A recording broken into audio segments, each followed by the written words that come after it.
हर दिन एक भिखारी दरवाजे के पास आकर भीख मांगता था और घर का मालिक हमेशा घर के बाहर आते ही उसे देखकर फिर जाया करता। कई बार उसके लिए गालियां भी बकता। वो कहता, तू जिंदा ही क्यों है? पूरी जिंदगी ऐसे ही भीख मांगेगा क्या? धरती का बोझ क्यों बना बैठा है? और कभी कभी उस भिखारी को गुस्से में वह धक्का। इतना कुछ हो जाने के बावजूद अधिकारी के मुंह से सिर्फ यही निकलता कि भगवान भगवान तुम्हारे पापों को माफ करे। एक बार सेठ को धंधे में बड़ा नुकसान होने की खबर मिली। सेठ बहुत परेशान था कि तभी उसके दरवाजे पर वही भिखारी आया। गुस्से में अपना आपा खोते हुए सेठ ने उस भिखारी को पत्थर दे मारा।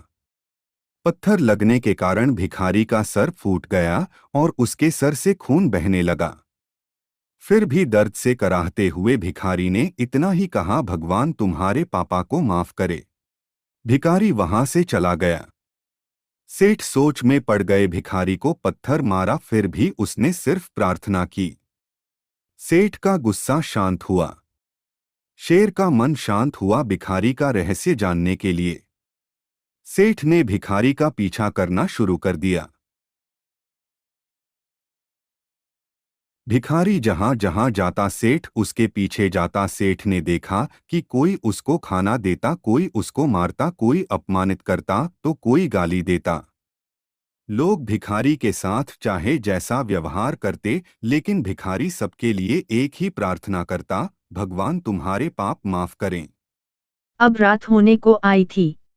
भिखारी अपने घर जाने के लिए लौटा। वो अपने घर पहुंच गया, लेकिन सेठ अब भी उसका पीछा कर ही रहा था। एक पुरानी टूटी हुई खटिया पर एक बूढ़ी औरत लेटी हुई थी। काफी कमजोर और बीमार लग रही थी। वह भिखारी की पत्नी थी। अपने पति को वापस आता देख वह खाट से उठ खड़ी हुई। पत्नी ने अपने पति के भीख वाले कटोरे में देखा, उसमें सिर्फ आधी बासी रोटी थी। उसे देखकर वह बोली, आज बस इतना ही मिला। और हाँ, आपके सिर से खून निकल रहा है, ये चोट कैसे लगी? बूढ़ा भिखारी बोला, आज बस इतना ही मिला, किसी ने कुछ दिया ही नहीं। सब ने गालियां दी और एक नए पत्थर भी फेंकना, इसीलिए मेरा सर फट गया। एक गहरी ठंडी सांस लेकर बूढ़ा भिखारी फिर से बोला, यह मेरे ही पापों का फल है।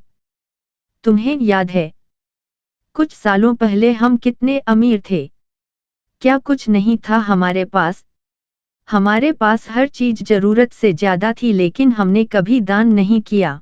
और उससे भी बुरा हमने उस अंधे भिखारी के साथ किया जो हमारे द्वार पर भीख मांगने आया करता था। बूढ़ी पत्नी की आंखों में आंसू आ गए। वह बोली, हाँ, हम उस बेचारे अंधे के साथ बहुत बुरा करते थे। उसका अपमान करते थे। उसे खाने के लिए रोटी की जगह कागज दिया करते। उसका मजाक उड़ाया करते और कभी कभी मारा भी करते। मैंने कभी उसको रास्ता नहीं दिखाया। एक बार मैंने उसके मुंह पर मिट्टी भी फेंकी थी और वह हमेशा दुखी होकर यही कहता कि भगवान तुम्हें तुम्हारे किए की सजा देगा। भगवान तुम्हारे पापों की सजा जरूर देगा। उसका श्राप सच हुआ और हम इस दुख भरी जिंदगी में आ गए। भिखारी बोला, हाँ, उसका श्राप सच हुआ, इसलिए मैं किसी को बद्दुआ नहीं देता। चाहे कोई मेरे साथ कैसा भी बर्ताव करे, मैं हमेशा उसके लिए प्रार्थना करता हूँ। मैं नहीं चाहता कि कोई भी हमारे जैसे जिंदगी का अनुभव करें। किसी को भी हमारे जैसे दुखों का सामना करना पड़े। वो नहीं जानते कि वह कितना बड़ा पाप कर रहे हैं, इसलिए अनजाने में हुए पाप की ऐसी सजा किसी को भी मिले, मैं नहीं चाहता।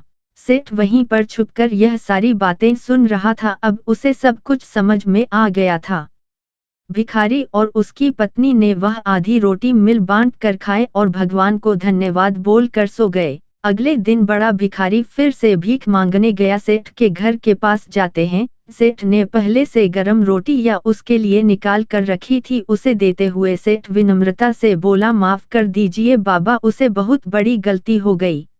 बूढ़ा भिखारी बोला, भगवान तेरा भला करे। इतना कहकर वह आगे निकल गया। इस कहानी से जो सीख लेने लायक है वह बड़ी ही सिंपल है कि आदमी चाहे किसी के बारे में बुरा कहे या भला करें, लेकिन भगवान सिर्फ कर्म के हिसाब से उसको फल देता है। क्या हुआ अगर भगवान नहीं दिखता है? लेकिन यह बात बिल्कुल सच है, उसके खाते में सबका हिसाब बहुत बहुत पक्का होता है। इसलिए जब किसी के लिए कुछ भी करो तो अच्छा ही करो।